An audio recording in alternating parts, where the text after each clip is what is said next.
saya belum sempat baca. Ya.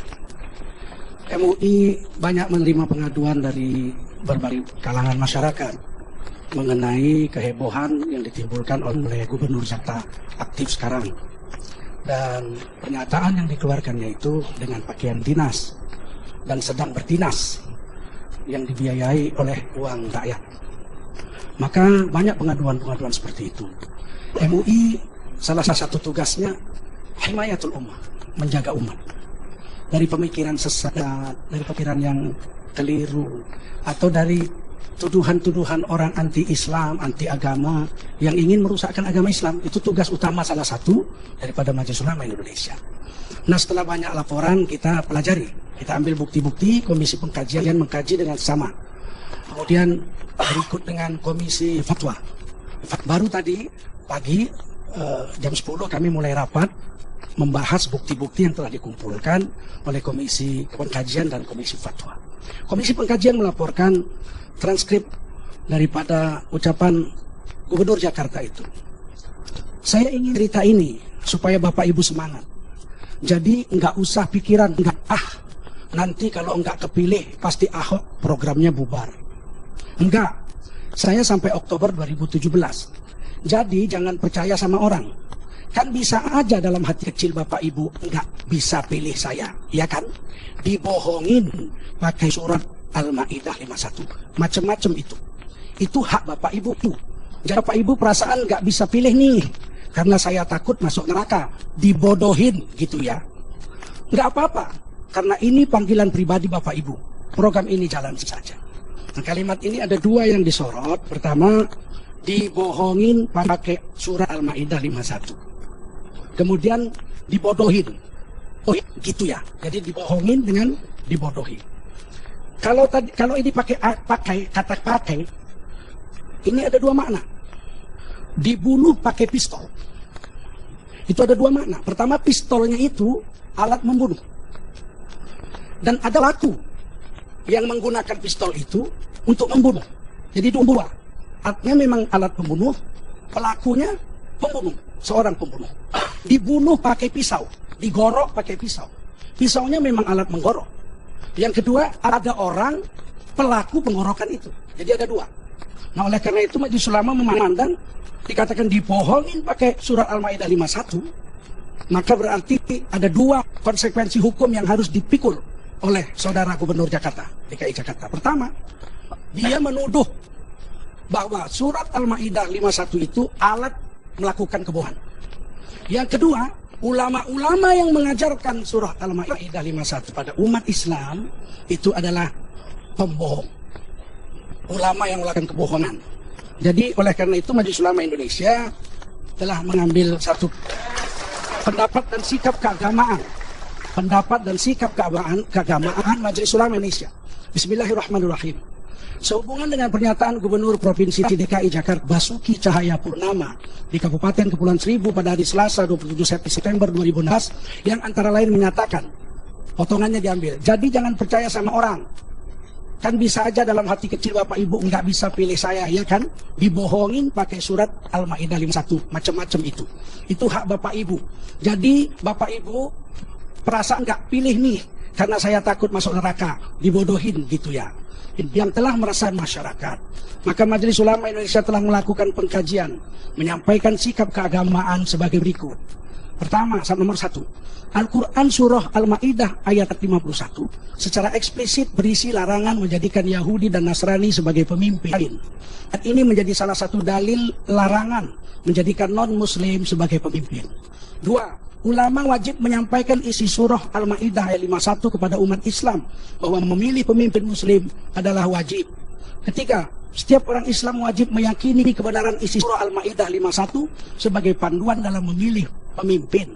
Keempat, menyatakan bahwa kandungan surah Al-Maidah 51 yang berisi larangan menjadikan Yahudi Nasrani sebagai pemimpin adalah sebuah kebohongan, hukumnya haram dan termasuk penodaan terhadap Al-Quran. 5, menyatakan bohong terhadap ulama yang menyampaikan dalil surah Al-Maidah ayat 51 tentang larangan menjadikan non-Muslim sebagai pemimpin adalah penghinaan terhadap ulama dan umat Islam. Berdasarkan hal di atas, maka pernyataan Gubernur DKI Jakarta dikategorikan 1. Menghina Al-Quran dan atau 2. Menghina ulama yang memiliki konsekuensi hukum. Untuk itu Majelis Ulama Indonesia merekomendasikan pertama, pemerintah dan masyarakat wajib menjaga harmoni kehidupan beragama, bermasyarakat, berbangsa dan bernegara. Kedua, pemerintah wajib mencegah setiap penodaan dan penistaan Al-Quran dan agama Islam dengan tidak melakukan pembiaran atas perbuatan tersebut. Ketiga, aparat penegak hukum wajib menindakkan setiap orang yang melakukan penodaan dan penistaan Al-Quran dan ajaran Islam serta penghinaan terhadap ulama dan umat Islam sesuai dengan peraturan perundang-undangan yang berlaku. Keempat, aparat penegak hukum diminta proaktif melakukan penegakan hukum secara tegas, cepat, proporsional, dan profesional dengan memperhatikan rasa keadilan masyarakat agar masyarakat memiliki kepercayaan terhadap penegakan hukum.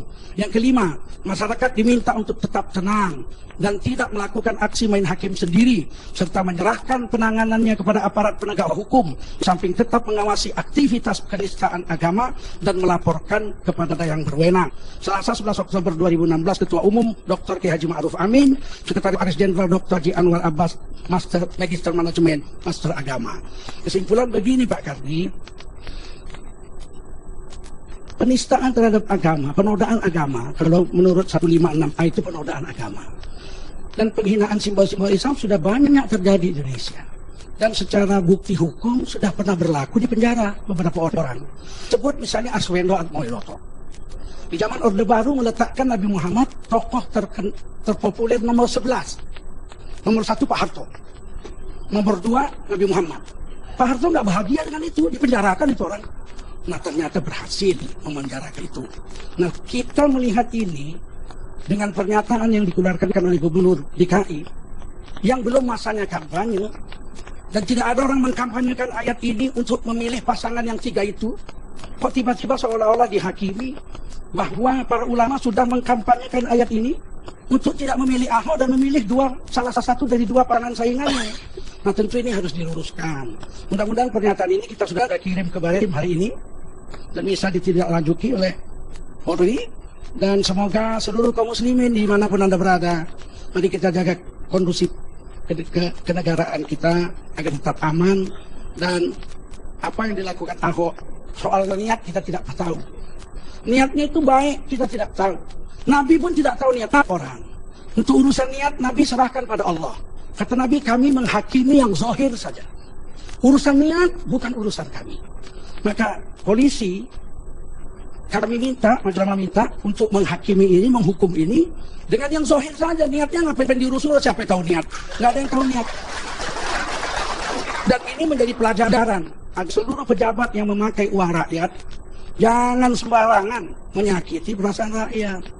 Saya sebagai orang yang mengajarkan tafsir, sedih sekali dibilang pembohong. Sedih sekali dibilang pembohong. Nggak pernah kami bohong mengajarkan tafsir ini. Nah, oleh karena itu, kalau perasaan sedih pasti sedih. Untungnya dalam Islam itu, kita disuruh taat kepada kesepakatan. Aufu bil uqud, tepati kesepakatan. Kalau menurut hukum Islam, Ahok ini dibunuh. Hukumnya dibunuh. Minimal dia diusir dari Indonesia. Diusir dari negeri ini. Itu di dalam surah ya Al-Maidah ayat 33 dan 34. Hukumnya itu dibunuh, auyusallabu, disalib. Tapi beliau kan sudah ini dulu Pak Karni, ini hukum Islamnya.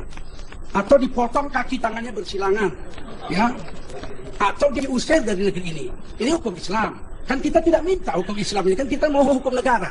Nah, kemudian yang kedua, minta maaf. Minta maaf, kesalahan itu adalah kalau saya dihina, kata Allah boleh, kalau saya disakiti, dizalimi, saya boleh melakukan 2 langkah. Pertama, saya balas dengan kezaliman yang setimpal, dimitihi, atau saya ampunkan dosanya, saya dapat pahala. Kalau saya disakiti. Tapi kalau istri saya diperkosa, saya tidak bisa memaafkannya. Istri saya trauma dan saya trauma. Setiap saya pegang istri saya teriak, terlihat wajah pemerkosa istri saya itu. Tentu saya minta dihukum dengan hukuman yang setimpal. Kalau di Islam dia dihukum mati. Kalau di Indonesia di penjara 20 tahun dan sebagainya. Hal kesalahan itu kepada pribadi-pribadi Islam. Tapi kalau kesalahannya itu terhadap agama, menghina Allah, menghina Rasul, menghina Quran, itu hukumnya 3 aja tadi. Dibunuh, disalib, dipotong kaki tangannya bersilangan. Yang keempat, diusir dari negeri ini. Itu hukum Islam. Dia minta maaf, silakan minta maaf. Tapi konsekuensi hukum, dia harus memikul. Saya tutup dengan peribahasa Melayu. Tangan mencencang, bahu memikul.